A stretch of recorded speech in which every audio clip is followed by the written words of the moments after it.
Oi, eu sou Carlos Henrique Abud e nós vamos fazer um exercício que associa criatividade e escrita. É uma atividade que serve tanto para quem deseja colocar em prática suas técnicas e conhecimentos antes de aplicá-los no trabalho maior e mais sério, quanto para quem deseja ganhar fluência na escrita. É como se fosse um jogo. Vamos lá então?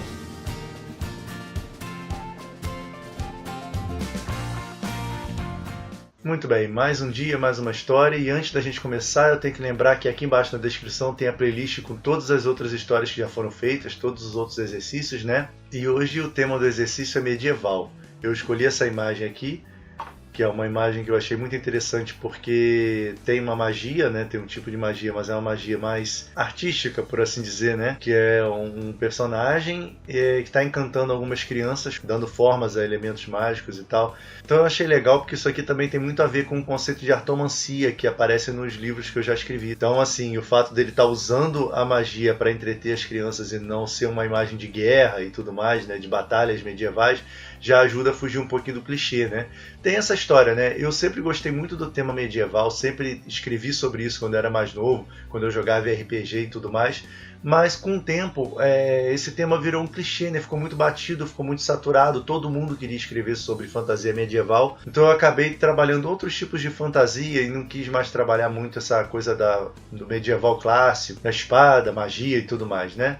Só que como a gente tem os exercícios aqui, e esses exercícios são bem despretensiosos, são feitos justamente para a gente trabalhar a técnica e trabalhar temas sem muita pressão, né, sem ter que levar isso necessariamente muito mais longe, então deu vontade de voltar ao tema medieval e escrever alguma coisa nessa linha, até para dar uma variada um pouquinho, que eu escrevi algumas coisas mais urbanas, algumas coisas sobrenaturais, ficção científica, steampunk, então agora a gente pega o medieval. Só que eu vou tentar fazer um medieval que não seja tão clichê assim, né? Então assim, quem nunca viu nenhum exercício de criatividade, só explicando, eu vou usar essa imagem como ponto de inspiração e vou escolher 3 dessas 6 regras que estão aqui, que saem de uma lista maior que eu tenho.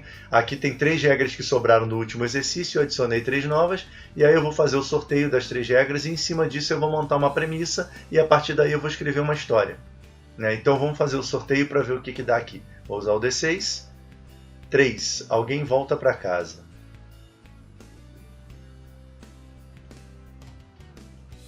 2. Alguém enterra algo. Essa regra já está aqui há muito tempo, hoje que saiu, mas já tem uns 3 exercícios que ela está aí, se não me engano. E o último, 3 de novo não vale. 1. Alguém perde dinheiro. Tá. Então o que acontece, né? Eu vou ter essas 3 regras agora, essas 3 situações e limitações e tudo mais, e vou ter essa imagem aqui como ponto de partida, e agora eu vou fazer um brainstorm e tentar chegar em alguma premissa que possa dar origem a uma história, né?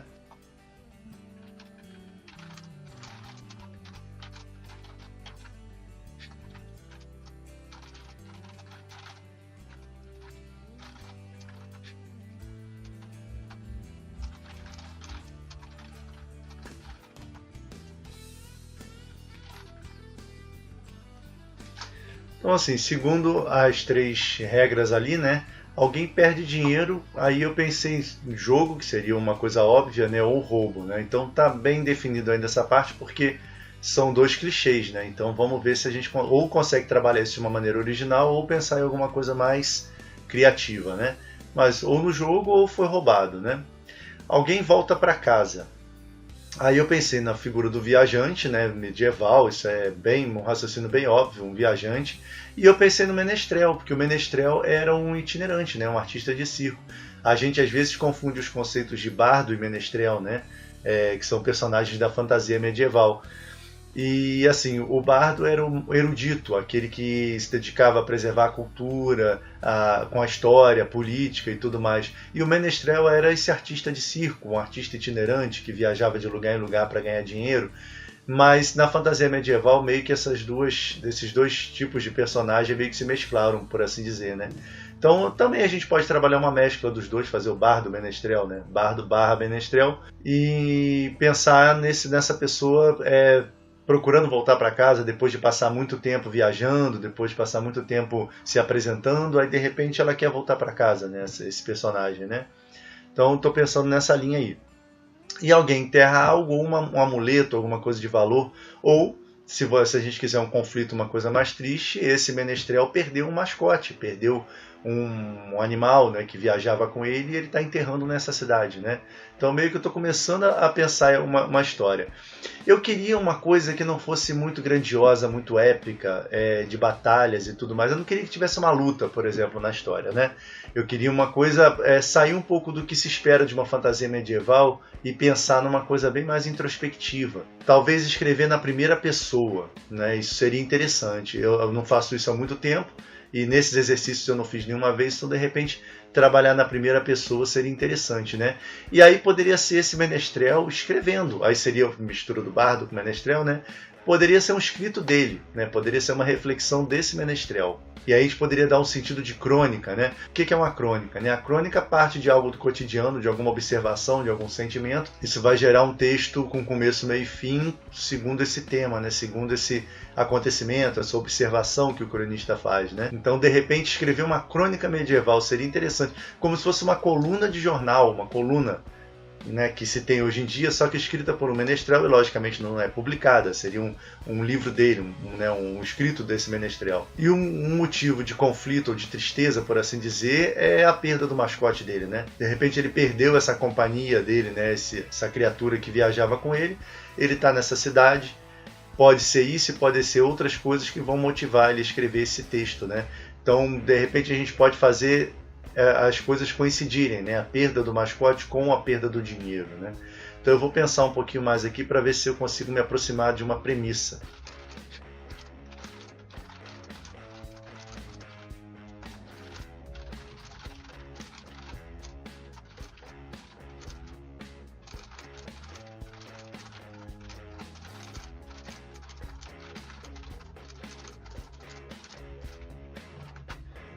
Então, por enquanto, está assim. Menestrel está há muito tempo viajando pelo mundo. Depois de uma temporada particularmente desastrosa em uma cidade, ele perde seu mascote e o homem que encomendou um poema não lhe paga, decide que é hora de voltar para casa e mudar de vida. Então, isso é só o começo assim, da premissa, né? Só o rascunho de uma premissa. É aquela história. Eu acabei não fazendo a história desse personagem, né? Dessa imagem. Talvez esse personagem vá interagir com o personagem que está escrevendo. Quando eu selecionei essa imagem, a minha intenção era fazer a história desse carinha. Mas, como nos exercícios as coisas acontecem, eu fui vendo pelas regras e acabei sendo direcionado para um outro tipo de personagem. Então, o protagonista vai ser esse menestrel aqui. E essa pessoa vai interagir com ele. Nós não vamos ver a história sob o ponto de vista dessa pessoa aqui. Então, essa cena vai existir, mas nós não vamos contar a história desse carinha, né? Fazendo uma pequena concessão de alguém enterra algo, esse algo ser o mascote dele, né? E por perder dinheiro, ele deixou de ganhar o dinheiro, então no caso ele perdeu, né? Com a questão do pagamento ao seu poema, né? Ele pode ir cobrar e aí acabar não recebendo. A gente já tem as 3 regras e o volta para casa, a gente vai ver isso até o final, como é que vai ser essa questão, né? Existe a intenção de voltar para casa. Ou a gente pode fazer com que esse carinha seja a pessoa que está voltando para casa. Essa cidade onde o nosso personagem está passando uma temporada seja a cidade natal dele, né? Então isso é uma coisa interessante para fazer. Mas eu não vou lapidar a premissa por muito mais não. Vai ficar assim. E eu precisaria de um tema para gerar essa crônica, né? Como eu falei, a crônica é algo que parte de um fato do cotidiano, de uma observação, e em cima disso o autor ele vai desencadeando um raciocínio, né? Então assim, como está muito frio por aqui, e eu particularmente estou querendo que esse frio passe logo e que chegue logo a primavera, né? Então o nosso menestrel ele também vai contar sobre o seu desejo de um lugar mais quente, de uma paisagem mais calorosa, uma temperatura mais amena, né? Então ele pode estar, eu não sei, nessa imagem não mostra um lugar particularmente frio com relação à neve e tal, mas não precisa ser assim. Ele pode ter vindo de um lugar ensolarado, de verão, e ele está realmente sentindo saudade de tudo isso, né? E querendo que a primavera chegue logo. E aí essa pessoa de repente pode ter alguma relação com a chegada, um sinal da primavera ou uma mostra para ele de que as coisas não estão tão ruins assim e tudo mais, né? Então vamos pegar essa premissa aqui. Como sempre, a premissa ela me dá uma guia, mas conforme a história for desenvolvendo, eu vou resolvendo as outras coisas que ficaram por aí, né? Que eu ainda preciso pensar.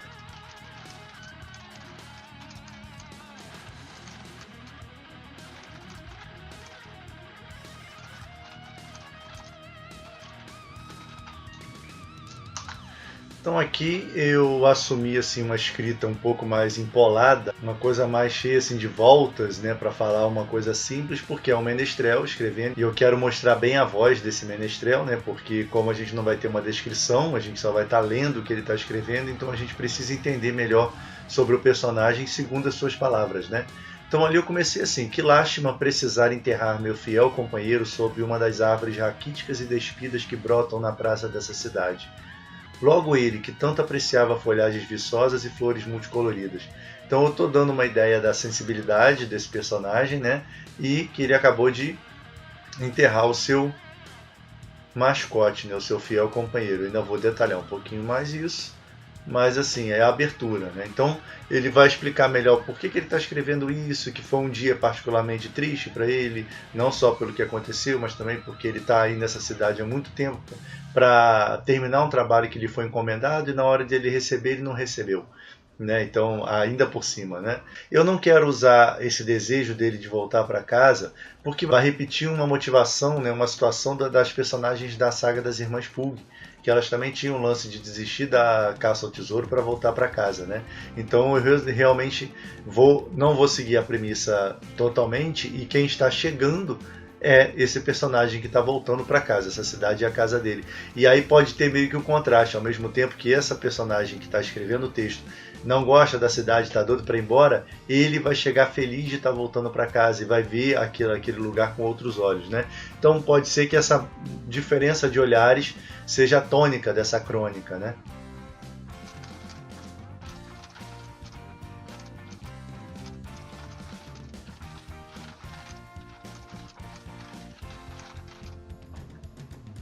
Então aqui eu dei um nome para ele simplesmente porque eu olhei para o lado e estava escrito na lombada de um livro aqui Brasil Musical.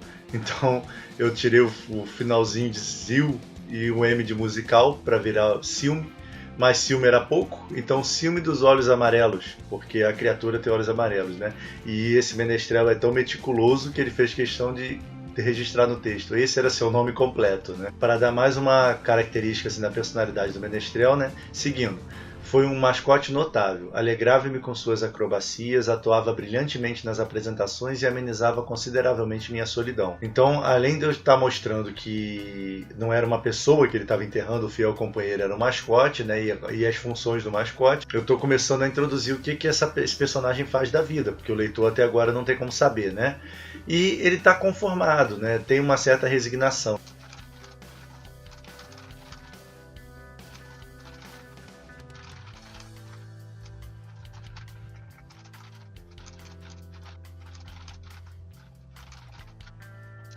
Então aqui, né, há algum tempo eu venho me preparando para esse momento. Desde a crise em Lucy, para ser mais preciso. Lucy foram letras aleatórias, tá? Já estava velho e cansado, meu pobre amigo. Agora eu preciso estabelecer que ele é um menestrel e aí contar o que realmente está acontecendo, falar um pouquinho da vida dele para poder introduzir a figura da nossa fonte de inspiração ali.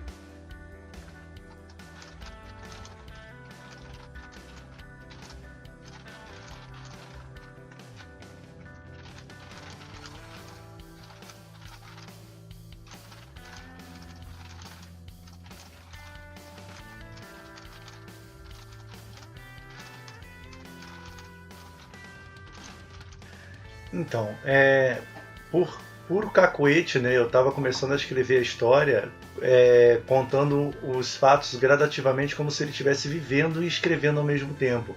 Mas não é essa a intenção, né? É uma intenção de crônica. Então eu preciso que ele já tenha vivido tudo que a gente vai querer mostrar na crônica e ele já esteja contando aquilo que ele viveu. Então, tinha parado aqui, né? Frio desprovida de qualquer encanto. Aí eu botei pior, não merecia ter partido pouco antes de presenciar os momentos que eu tenho agora tão vívidos na memória. Ainda está meio truncada essa frase, né? Mas isso está gerando uma expectativa do leitor, tipo assim, o que ele viu, né? O que ele tem vivo na memória agora, o que tem de especial nessa história. E aí, aqui como tem agora, enquanto descanso junto à janela da estalagem, escrevo essas linhas na esperança de que o ato de criar me traga algum calor interior. Eu vou fazer uma pequena modificação, porque aqui ele já tem isso, né? E a gente só não vai saber o porquê.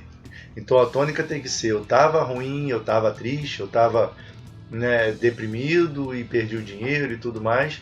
E esse encontro, alguma coisa que aconteceu ali, devolveu a ele um pouco de otimismo, né, por assim dizer. É uma história bem simples, eu quero uma coisa bem simples mesmo, sem muita reviravolta, sem me aprofundar muito em ramificações e acontecimentos, né?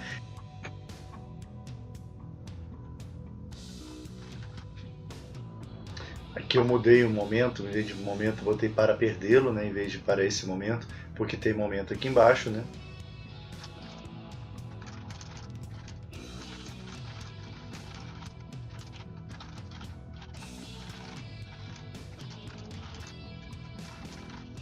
A luz do dia já quase não existe enquanto escrevo essas linhas.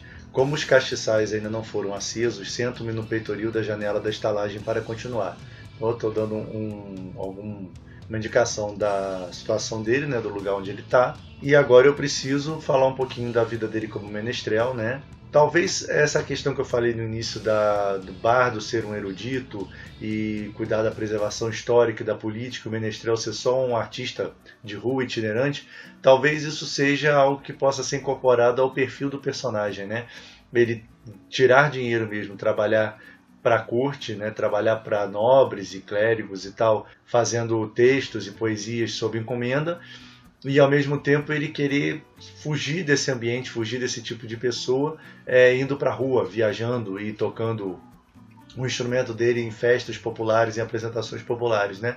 Isso é um bom dilema, né? Isso é um bom conflito, assim, dele não ver muita graça em atender os mais eruditos, mas ele faz porque dá dinheiro. Não nesse caso, né? Nessa cidade onde ele não foi pago pela encomenda dele, né?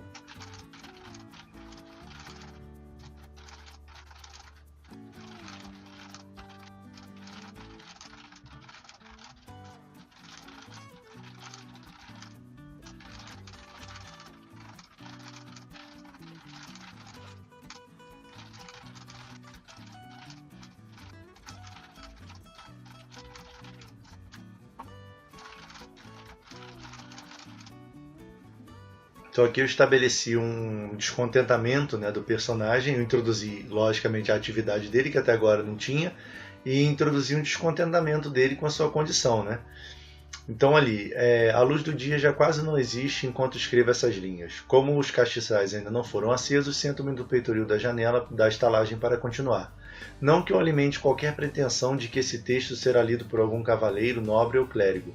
Todos estão mais interessados em rapsódias, odes às suas virtudes e coragem, canções e poemas repletos de palavras inofensivas e frivolidades. Sempre que me perguntam por que um artista com meu talento e renome insiste em deixar o conforto das cortes para viajar por toda parte com um alaúde às costas, só há uma resposta: estou cansado de desperdiçar palavras com esse tipo de gente. Então esse tipo de gente são os nobres, né? São as pessoas das mais altas castas, né? E agora ele vai expressar a vontade dele de ser melhor entendido pelas pessoas simples. Ele queria mesmo era conseguir se comunicar com as pessoas mais simples. E ele não consegue, né? Ele faz o que ele pode, mas não consegue. Aí vai entrar o nosso personagem aqui, né? Que está aqui entretendo as crianças com sua magia.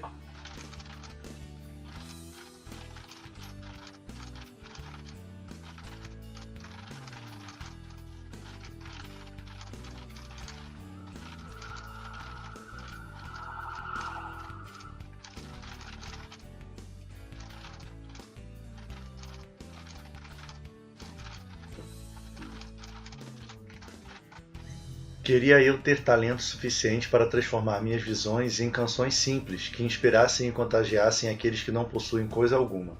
Queria eu saber forjar palavras fáceis que transformassem qualquer praça em uma festa. Não tenho. E a história que passo a contar é justamente sobre o instante em que minha mediocridade se fez mais nítida. Então aqui eu termino a apresentação do personagem, né? Eu já disse quem ele é, o menestrel que perdeu o mascote, que está numa cidade que não gosta muito, né? E que presenciou alguma coisa diferente nesse dia que ele está contando, né, ele como menestrel, e o dilema dele entre ser um bardo erudito da corte e um menestrel, um artista de rua, que é quem ele queria ser, mas ele não tem o talento suficiente para isso, ou ao menos ele julga não ter. Então aqui eu já tenho um primeiro ato, por assim dizer, né, uma apresentação da história. E eu, como ele é o contador da história, então eu pude deixar isso bem explícito, né? E a história que passo a contar é justamente sobre o instante que minha mediocridade se fez mais nítida. E agora a história é sobre esse instante e a gente vai apresentar o nosso segundo personagem. Então, introduzindo o nosso personagem, né? Hoje eu vi um homem voltar para casa trazendo consigo a primavera. Então ali entra o tema voltar para casa e agora eu vou falar um pouquinho sobre o que aconteceu.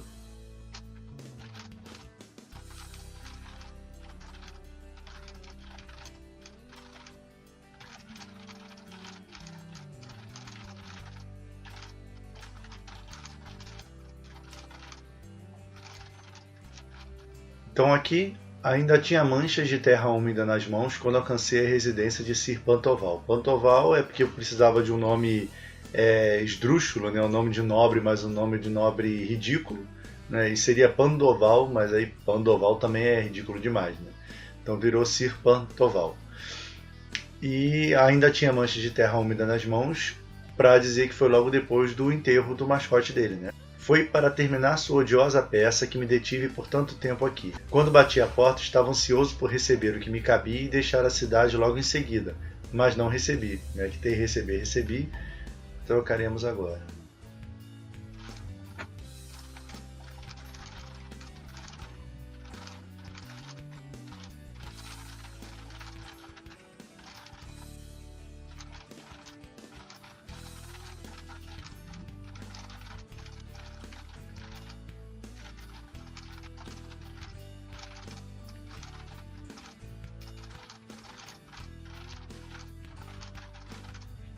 Quando bati a porta, estava ansioso por receber o que me cabia e deixar a cidade logo em seguida, mas o Biltre apenas gesticulava dentro de suas largas roupas de seda, explicando que por conta do frio sua propriedade demandava gastos mais importantes, de forma que em uma outra oportunidade, quem sabe quando a temperatura amenizasse, ele tivesse condições de remunerar meus esforços. Claro que desdobrou-se em elogios e me ofereceu uma taça de vinho caríssimo, e eu deixei bem claro que não estava interessado em nenhuma dessas coisas. Então eu estou assim, fazendo um esforço para escrever de uma maneira que não é o meu costume escrever, usando palavras que eu não escreveria normalmente, né? Porque é a voz desse menestrel, né? Então fica engraçado, fica uma coisa bem característica da fantasia medieval e eu acho divertido, né? Então assim, usar Biltre, né, como uma ofensa, né? São poucos os textos em que você pode escrever isso e não soar muito fora de lugar, né? Na fantasia medieval dá para fazer. Então, mais ou menos esse nobre, né, esse dono de propriedades, meio que deu uma desculpa esfarrapada, disse que não tinha dinheiro porque por causa do frio ele estava tendo gastos demais e aí de repente lá quando amenizasse a situação, quando desse uma folguinha, ele pagaria o artista pela sua obra, né? Quem trabalha com arte, quem trabalha com música, com escrito, qualquer coisa assim, já ouviu conversas parecidas de outros Sir Pandovais por aí, né? Pantovais. Então, assim, não é nada muito estranho a quem trabalha com artes. De repente o contratante fala, não, eu tenho outras despesas mais urgentes agora, mas depois eu te remunero, depois eu te pago, né?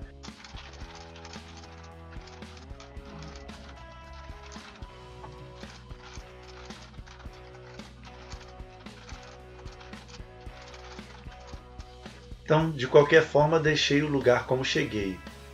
Quer dizer, minha bolsa de moedas continuava leve, mas meu coração, já pesado por conta do velório particular que organizei pela manhã, afundou um pouco mais em meu peito. Então eu estou dando um drama, né? Porque ele é um personagem mais sensível, mais dramático, então eu teria uma maneira mais simples de dizer isso, né? Mas esse contraste da bolsa de moedas leve e o coração dele pesado, isso aí ficou mais condizente com a personalidade que o personagem mostrou até agora, né? Ele ser bem sensível e de dar muita importância realmente para os acontecimentos, né? Para as coisas pelas quais ele vem passando. Aqui desdobrou-se em elogios ao meu trabalho.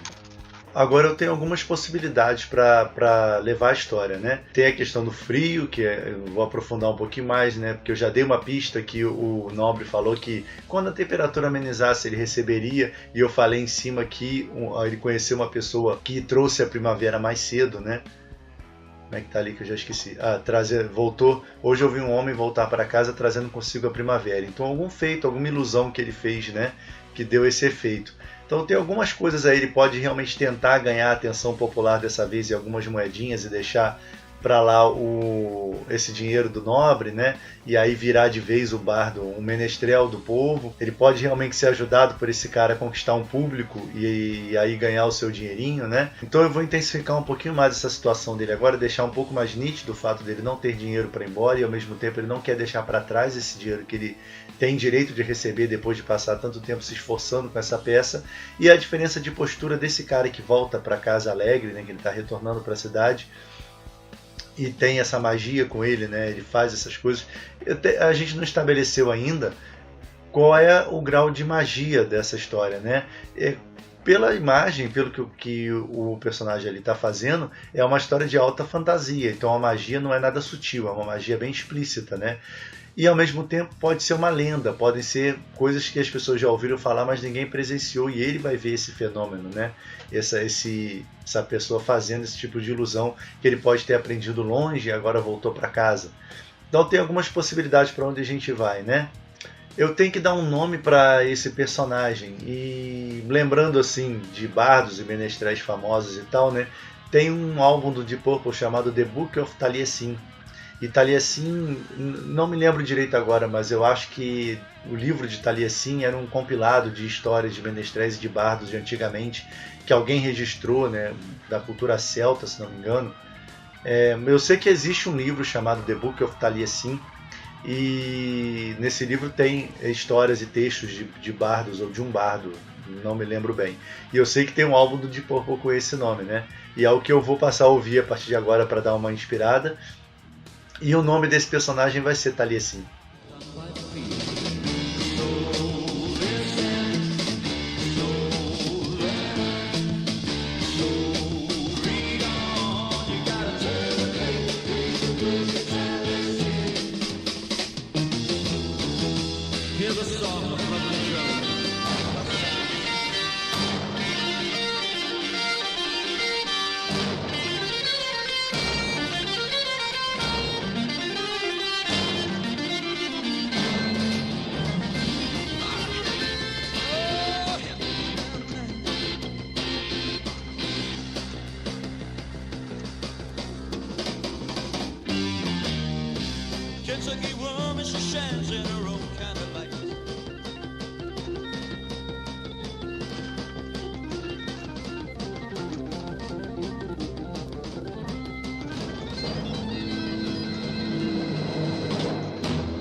Então, assim, antes de seguir adiante, né, eu passei um tempinho aqui dando uma geral no texto e mudei algumas coisas mais para acentuar o conflito e para deixar mais claras algumas informações que eu tinha posto antes, né, a importância de algumas coisas, de alguns elementos que eu introduzi no começo da história, e eu fui marcando, deixando tudo em negrito para ficar mais fácil de recapitular agora, né. Então aqui eu desenvolvi um pouco mais, né, a frustração dele, né, queria eu ter habilidade para forjar palavras e melodias fáceis que transformassem qualquer peça em uma festa, né.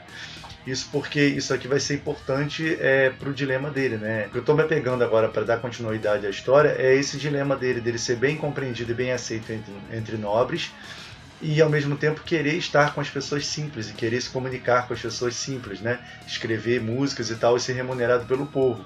E a questão dele não ser pago por um nobre é a gota d'água. Tipo, se eu não estou recebendo dos nobres, então não faz mais nem sentido isso, né? Então aqui eu acrescentei as melodias fáceis porque isso vai fazer sentido mais pra frente porque eu estou pensando, né?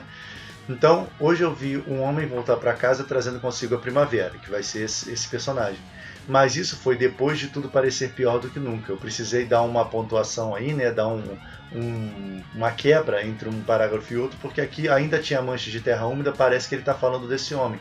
Então, para dar uma quebra nesses dois momentos e também para antecipar que as coisas vão piorar, eu acrescentei essa frase, né?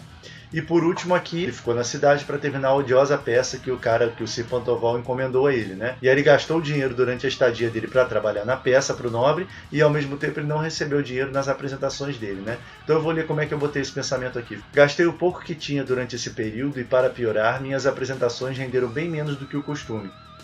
já que o velho ciúme já não estava bem para trabalhar, e ao contrário de suas acrobacias, minhas canções não são, como direi, compreendidas propriamente pelo povo. Relato isso para que fique bem claro o quanto necessitava de alguma remuneração.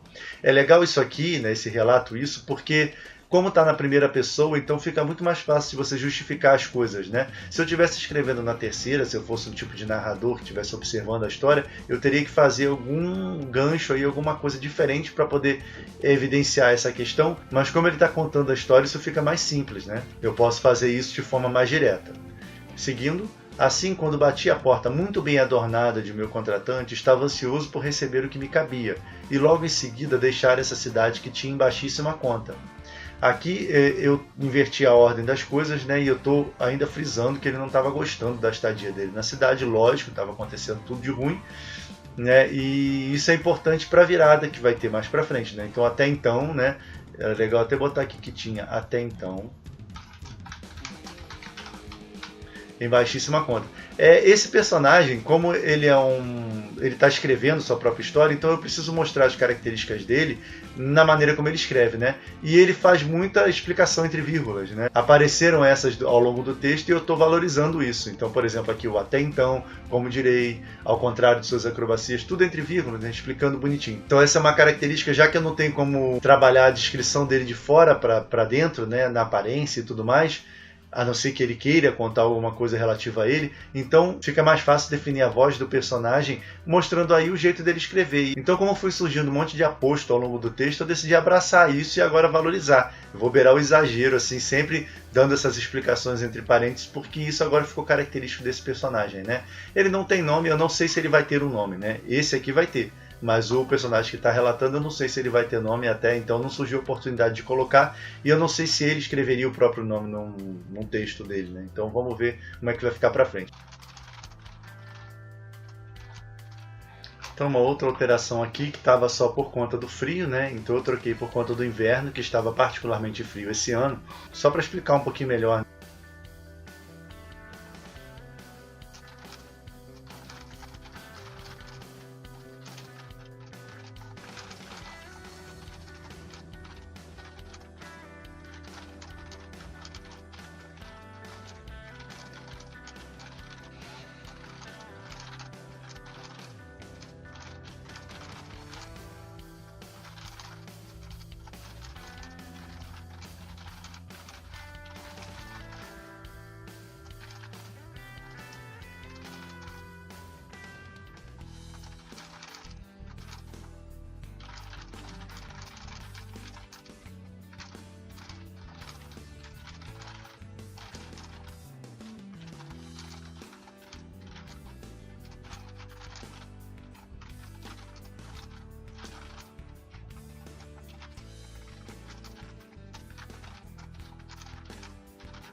Acabei me empolgando e escrevendo um trecho muito grande sem parar para comentar, né?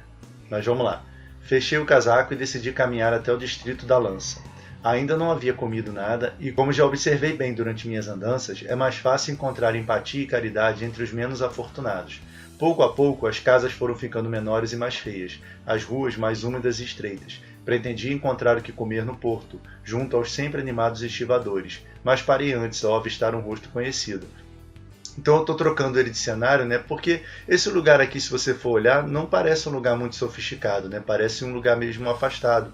Deve ter a cidade por ali, né? Tem uma parte mais iluminada e tal. Mas aqui é um lugar mais simples, tem o caixote e tal, né? Parece uma área mais assim para trabalhadores e tudo mais, né? Então eu estou levando ele para esse lugar. Então aqui eu vou falar do conhecido. Brunt, que foi o nome que veio na minha cabeça agora, havia mudado muito pouco desde que eu vi pela última vez. A mesma barba espessa caindo sobre o peito, o mesmo cachimbo de ébano exalando sua fina serpente de fumaça. Exceto pelas vestes bem mais simples e o alto corpo de ferreiro mais volumoso, era o mesmo ferreiro que estava, né? Não dá para entender muito bem. E o alto corpo de ferreiro que estava mais volumoso era o mesmo. Aqui eu vou acrescentar um ele, né? não sei se eu vou manter, mas só por enquanto para frisar que ele era o mesmo, não o Alto Corpo de Ferreiro, né? Então pode ficar mais confuso, mas isso aqui ainda vou lapidar, né? Como eu sempre falo, dessa vez eu não falei ainda, né? Mas como eu sempre falo em todos os exercícios, essas são histórias feitas rapidamente, em pouco tempo, então sempre tem um segundo tratamento onde eu vou lapidando melhor a escrita, vou acrescentando coisas, né? E finalizando a história propriamente, né? Mas vamos lá. Cumprimentei-o e relembramos a ocasião em que lhe fiz uma poesia, sem nada cobrar, que o ajudou a conquistar uma sofisticada dama. Aqui eu botei um aposto de propósito, eu poderia ter escrito isso de outra maneira, mas eu botei entre vírgulas para poder continuar caracterizando a escrita do personagem, né? E, logicamente, eu estou descrevendo esse cidadão aqui, ó, que está lá atrás, né? Que agora é o Brunt. Não tinha intenção de trabalhar com ele, mas por acaso, né? Eu vou botar alguém para ele interagir, porque ele não vai interagir diretamente com esse personagem agora. Então esse cara aqui é alguém que lhe deve algum favor, né?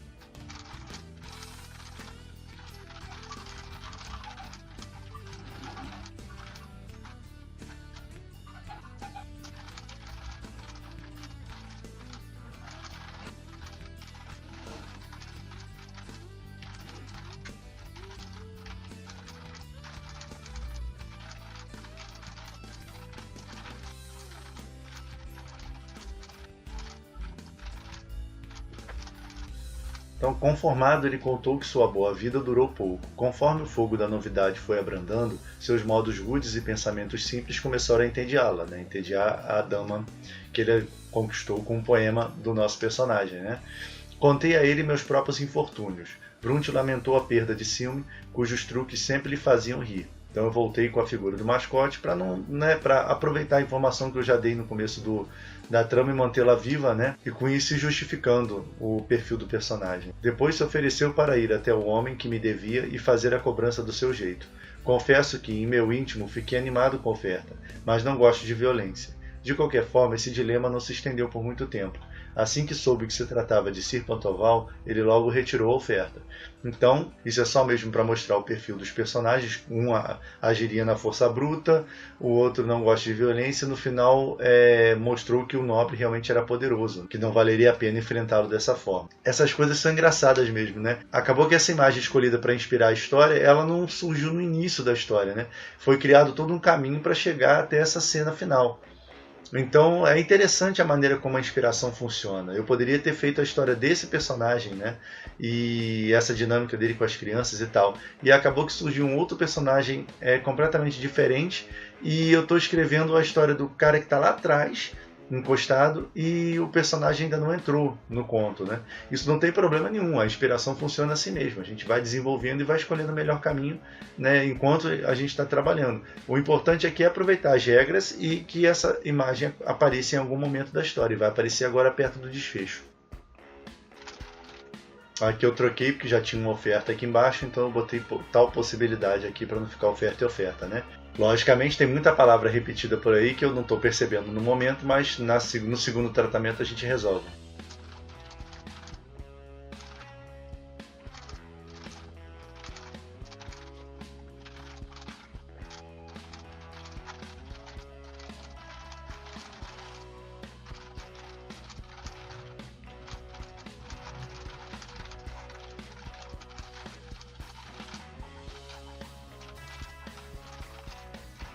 Então ali perguntei o que fazia na cidade e ele me disse que agora também era um viajante. Arrumou uma carroça e tentava seguir a rota dos mercadores, comprando e vendendo coisas. Meu amigo Brunt tem muitas qualidades, mas elas não incluem as habilidades sociais necessárias ao mercador.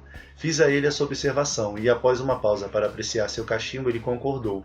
Então agora é o momento em que ele vai fazer a proposta, né, justamente para que os dois viajassem como uma dupla, já que o nosso protagonista tem as habilidades sociais para lidar com as pessoas, né?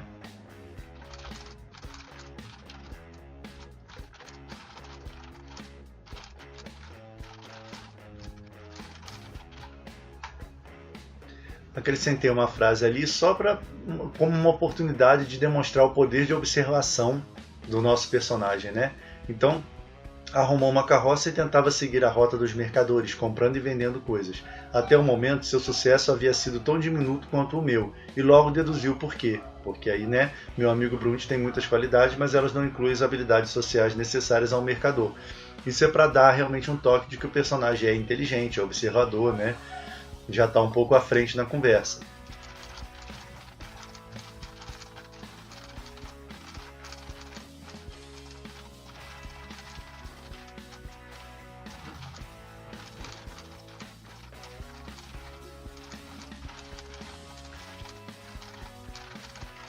Tirar o não aqui que está sobrando, né? E aí eu estou intensificando então o momento de crise e o dilema do personagem para chegar até o desfecho, né? Quis saber se eu não poderia ensiná-lo a ser mais comunicativo e ter modos mais refinados, e antes mesmo que eu pudesse responder, seu rosto se iluminou. Melhor ainda, e se eu abandonasse essa história de artista itinerante e viajasse com ele ajudando-o com as vendas? Instintivamente, minha mão se fechou em torno da alça do meu alaúde, que trazia preso às costas. Vender coisas, deixar de ser um artista. Então, é um dilema bem comum, assim, o artista que não é bem remunerado, o artista que enfrenta dificuldade, né, que é abandonar tudo para tentar a vida certinha, né, uma vida menos emocionante, mas que tenha um retorno mais seguro. Então aqui ele vai ter essa escolha para fazer e, como autor, né, agora é a hora de aproveitar essa oportunidade e empurrar o dilema mais adiante um pouco. Então, por isso é que vem a questão dele vender o alaúde dele. É um passo maior ainda, né? Não é só viajar com o amigo como mercador. Antes de sair da cidade, ele venderia o alaúde dele para conseguir dinheiro. Então, quer dizer, isso representa realmente uma mudança total de vida.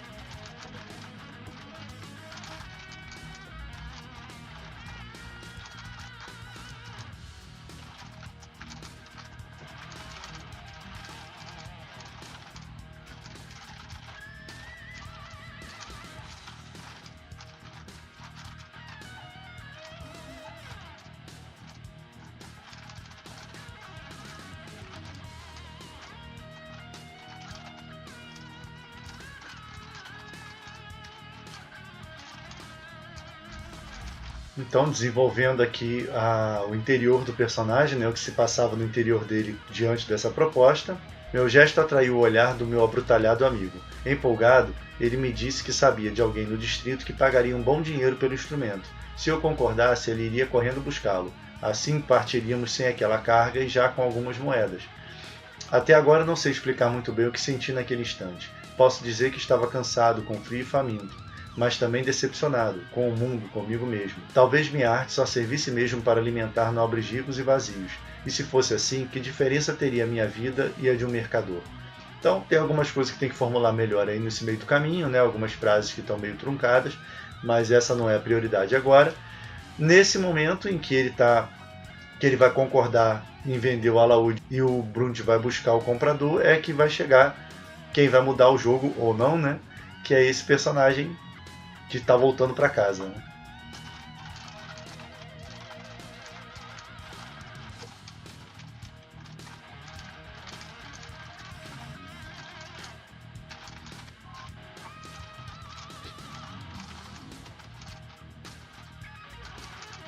Aqui eu termino de resolver essa situação entre ele e o amigo, né? E agora é que eu vou introduzir o nosso personagem ali, a nossa inspiração para a história, né?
Então ali, hoje está acontecendo direto, né? Eu vou me empolgando e acabo escrevendo um pedaço gigantesco antes de ir comentando, mas estou dando uma continuidade à chegada dele. E agora o nosso protagonista realmente virou o narrador da história, né?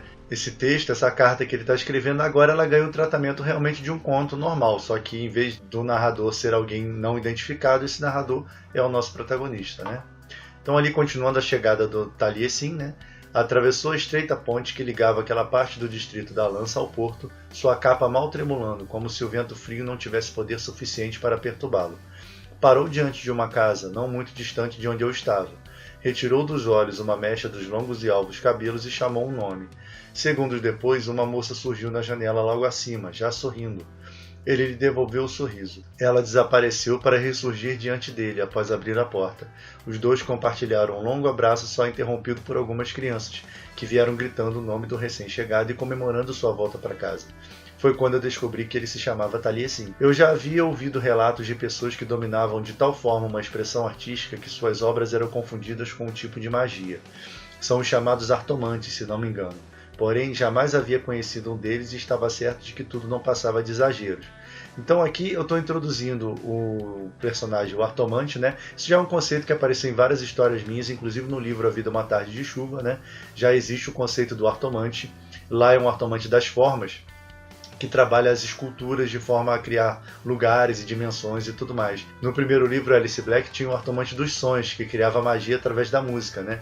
Então esse aqui seria um Artomante das cores, né? Porque ele faz pinturas e tal, ele cria ilusões como se fossem pinturas vivas, não é? Então assim, já é um conceito que eu tenho desenvolvido, inclusive numa outra história steampunk, o conceito dos Artomantes. Então aqui é nada mais propício do que esse personagem ser um Artomante também. E eu aqui também já estou preparando o terreno, né, para poder acontecer a cena da ilustração. Então aqui já temos as crianças, já temos ele. Então agora a gente já sabe quem ele é mais ou menos, então vai rolar essa cena que está na ilustração.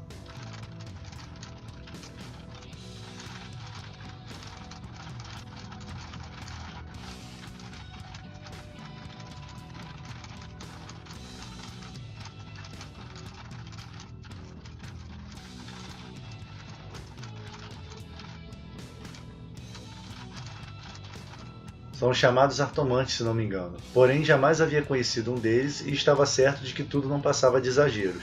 Agora eu até me envergonho de minha ignorância. Isso também é um preparo para o que virá, né? Porque ele está escrevendo algo que ele já viveu.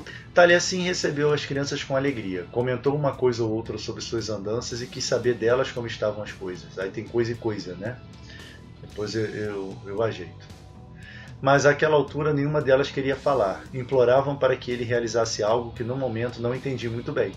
Com bom humor ele cedeu. Sob os olhos atentos da moça, encostado no batente da porta de sua casa, ele sentou-se em um dos vários caixotes amontoados junto à parede e organizou as crianças ao seu redor. E então começou. Então essa já é a cena da pintura, né? Agora eu vou descrever o que ele está fazendo e qual é a ideia agora, né? Que essa arte, que essa interação dele ali dê algum tipo de inspiração para o nosso protagonista, né? E aí a gente vai ver se essa admiração que ele vai sentir pelo trabalho dele, se esse calor, essa alegria que as imagens vão transmitir para ele, se isso vai mudar a sua ideia ou se ele realmente vai desistir de tudo para virar um mercador com seu amigo, né? Então vamos escrever essa parte para depois pensar como é que vai ser a reação do nosso protagonista.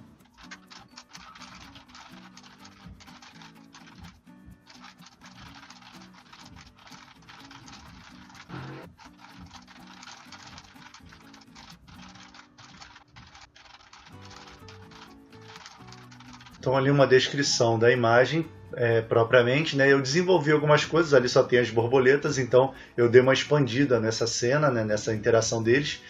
Então vamos lá, bateu palmas com força e no mesmo instante um relâmpago surgiu entre seus dedos. A plateia vibrou.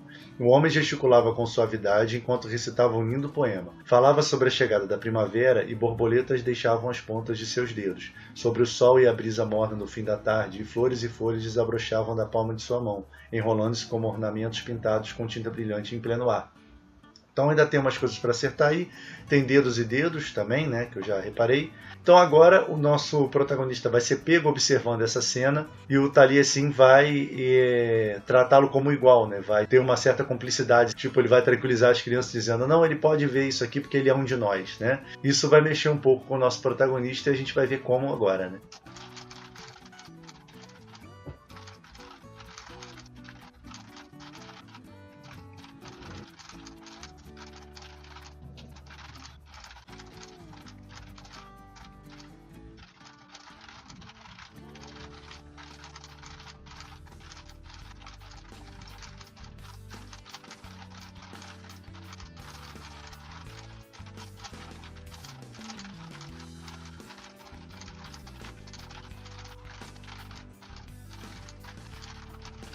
Então, ali seguindo, por isso, no começo desse meu texto, me referi a Taliesin como o homem que voltou para casa trazendo consigo a primavera. Isso aqui eu tinha jogado lá no início, eu não sabia exatamente como eu ia encaixar essa questão, porque ele estava reclamando do frio, né?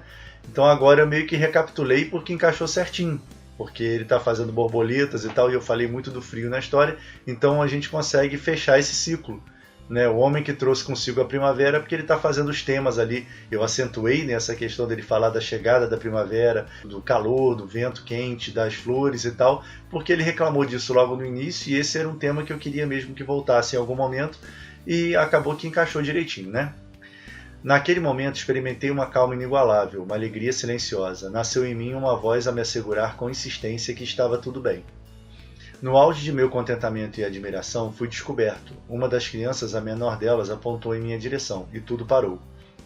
Sobressaltei como se realmente tivesse sido pego no meio de um ato desprezível. Se a tal artomancia é uma arte secreta, reservada a poucos, talvez... Tem um aquele sobrando aqui. Se a tal artomancia é uma arte secreta, reservada a poucos, talvez fosse oportuno correr, ou preparar alguma desculpa ou explicação. Tirar um ou também aqui que está em excesso. Essa frase eu acabei de mexer nela, porque a primeira versão dela estava bem primária assim, então eu dei uma mexida e sobraram algumas coisinhas para tirar, né? Nunca fui um tipo bisbilhoteiro, mas naquele instante não pude evitar. Isso é meio que um ensaio de uma explicação que ele poderia dar, né? Talvez aqui eu tivesse que desenvolver, esclarecer um pouquinho isso melhor. Taliesin virou-se e me encarou atentamente com seus olhos quase brancos. Voltou para as crianças e tranquilizou-as. Então aqui é a hora que eu vou dizer que o Taliesin considera ele um artista também, porque viu o alaúde e tudo mais. E aí a gente caminha para o desfecho da história.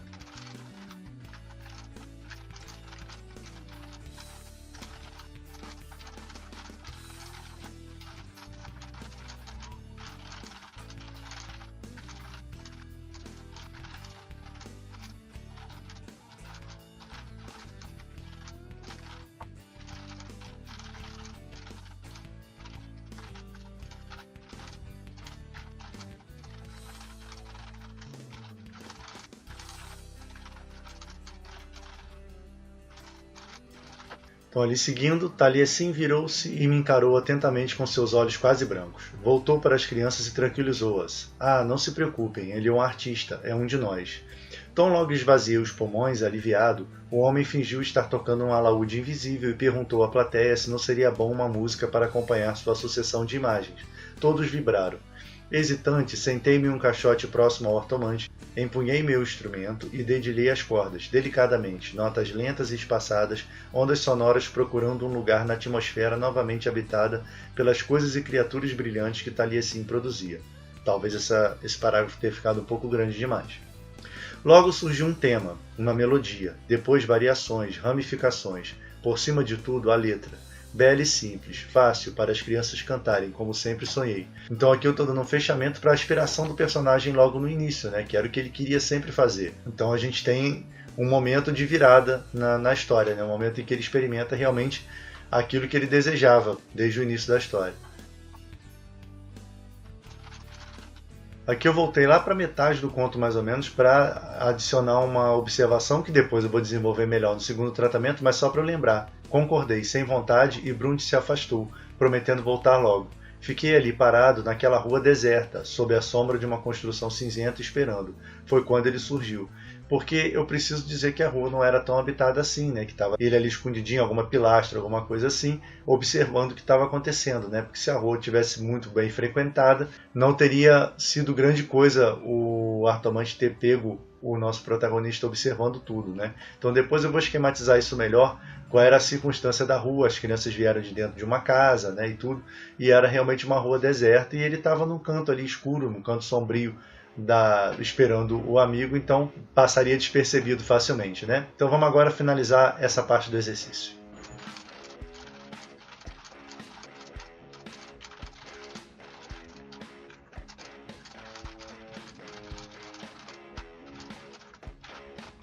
É isso. No fim da apresentação, Brunt retornou, trazendo consigo o sorridente sujeito a quem eu deveria vender meu alaúde. Aquela nova canção já estava pronta, assim como minha resposta.